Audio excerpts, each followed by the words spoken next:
Hello everybody, it's Dr. Steve with another episode of Core Wellness TV, and today I want to explain to you some very important information about lifting. I had a comment from Maggie not too long ago. She wants to know what's the best way to lift and carry her child because it's wearing her out apparently. So we want to teach that not just for baby lifting, but also for box lifting, heavy load lifting, moving the end of a couch whenever you have to vacuum behind it or you're rearranging your furniture.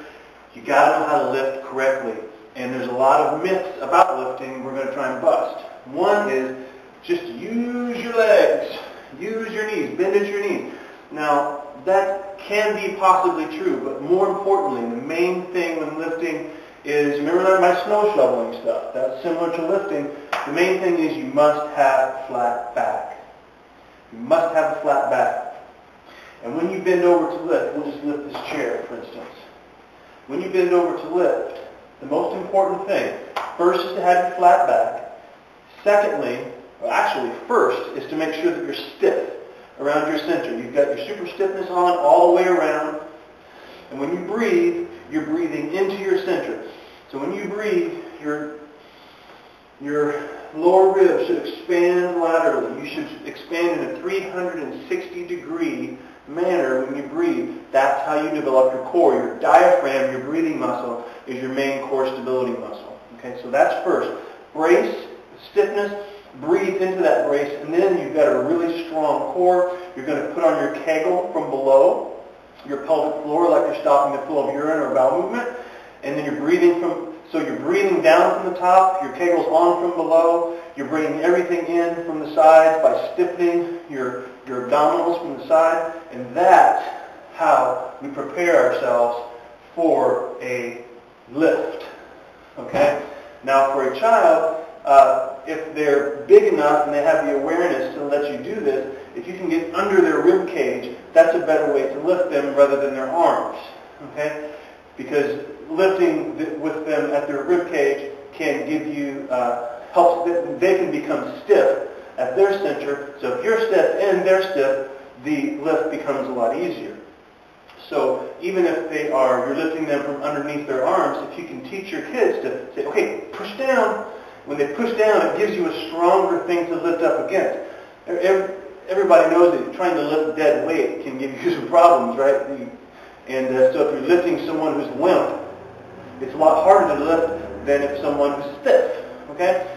So tell them to say, stiffen up and stiffen, and then boom, then that lifting will be so much easier.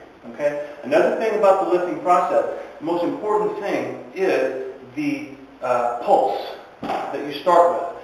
So you can totally injure yourself, especially your upper body, if you lift with your arms like this. So if you lift like this, you're going to end up with lots of neck and shoulder problems. So whenever you lift, it's important to think about down. Okay? That's stiffening everything down. And it's a boom, a big pulse. Okay? I want you to watch that again. So here we go. I'm going to lift and boom. There's a quick pulse. That's what Stu McGill says creates the best athleticism in all of his years of studying spine biomechanics. He has come up with the fact that the ability to pulse and relax is the most important thing for an athlete. And so that spills over into our everyday function as well. We have to be able to pulse and then relax. So Tiger Woods, if he comes through, boom, right at contact, it's a big, everything's stiffened, and then he's real loose on the follow through.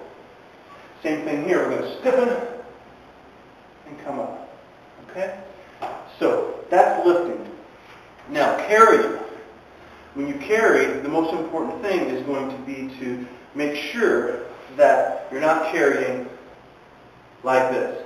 Okay? We never want to have the shoulder elevated like so. We always want to carry with our shoulder blade strongly anchored down.